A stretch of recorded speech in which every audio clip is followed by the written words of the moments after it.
Okay, today we're going to do a lecture that actually I've already done before, but I'm going to do it a little bit easier way. The first one that I made was a little bit more convoluted of a derivation. So let's get started here. But I will say that I've already done this derivation once before in my other in my previous lectures, what I'll do is I'll put the link of it in the description for this lecture, okay? That way you can compare and contrast the two different methods, and I think you'll like this one better. It's a little bit easier to do. Definitely has a lot less steps. Okay, so this is called, we're going to be taking the Euler-Lagrange equation from the calculus of variations and do something called the first integral of it and create what's called Beltrami's equation of the calculus of variations. So we'll get started here. This is the Euler-Lagrange equation for the calculus of variations here. And f is usually a function of x, y, and y prime. But what we'd like to derive is an equation similar to this, or as effective as this, but that is assuming that f is not a function of x. It is only a function of y and y prime. So I just state this as the Euler-Lagrange equation of the calculus of variations. This can be used on any problem. The thing is that the equation we're about to create is an easier equation to use in some problems, okay? So the first thing we'll do is create a differential operator on f. So we'll say that df dx is equal to the same thing the same way we would do the total differential. We'll do the partial of f with respect to y times the derivative of y with respect to x, which is y prime here, plus the derivative of f with respect to y prime times the derivative of y prime with respect to x, which is y double prime, plus the partial derivative of f. I'm sorry, this is a partial derivative, and this is a partial derivative, and this is a partial derivative.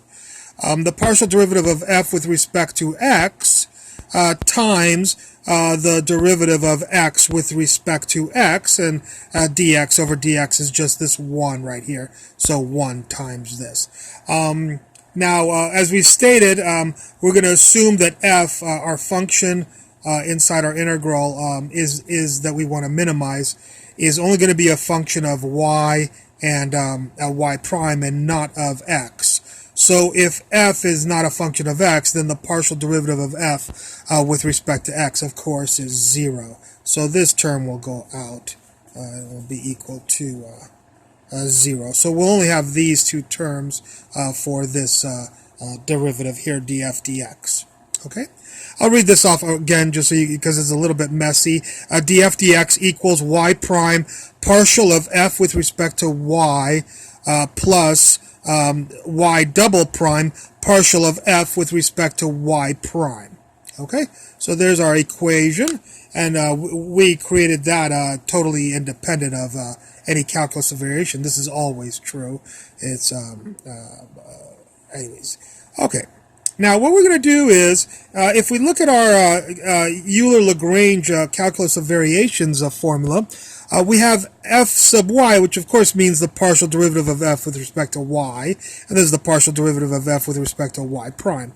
So what we're going to do is, if the partial of f with respect to y is equal to this, well, here we have the partial of f with respect to y. Why don't we take these people and plug them in for these people right here? And that's exactly what I did right here.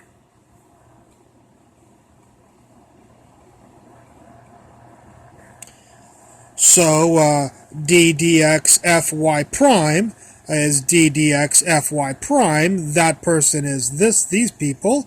There's the y prime, there's the df dx, there's the plus, there's the y double prime, and there's the partial of f with respect to y prime is also f sub y prime is another way to write it, of course. I'm sure you realize that. Okay, so if we take this equation and plug it into this equation becomes this equation right here. Now, if we're really, really smart mathematicians, we'll notice that this here is a product rule. So why don't we write out the product rule first, and then I'll prove to you that this is a product rule. I believe that these people are the same as these people. Let's prove that. Well, this is saying to take the derivative with respect to x of two functions that are multiplied. Of course, that's the derivative of y prime with respect to x, which is y double prime. That's that person. Times, leave this alone, which is this person, plus leave this alone, which is that person, and then take the derivative of f with respect to y, f with respect to y prime, the derivative with respect to x of that person. Well, the derivative with respect to x of fy prime is right here. So this is the product rule of this, and therefore all of these people are equal to this operator operating on these two factors here. Okay, nothing happened with df dx, it's still there, and there's the equal right there. So this can be written like this if we are very smart calculus students. Okay, well, we're almost there. Just one more step. That's why this method is much easier than the other lecture that I gave quite a while ago. What we'll just do is we'll integrate both sides. The integral of df dx, of course, is just f. So the integral of this is this right here. The integral of a differential operator, dx, is gone. So we'll get y prime.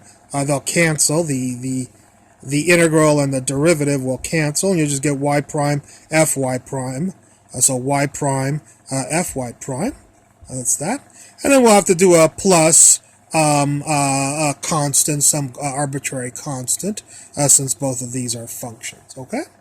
So the integral of both of these sides equals this equation. And this equation is Beltrami's equation, also known as the first integral of the Euler-Lagrange equation here.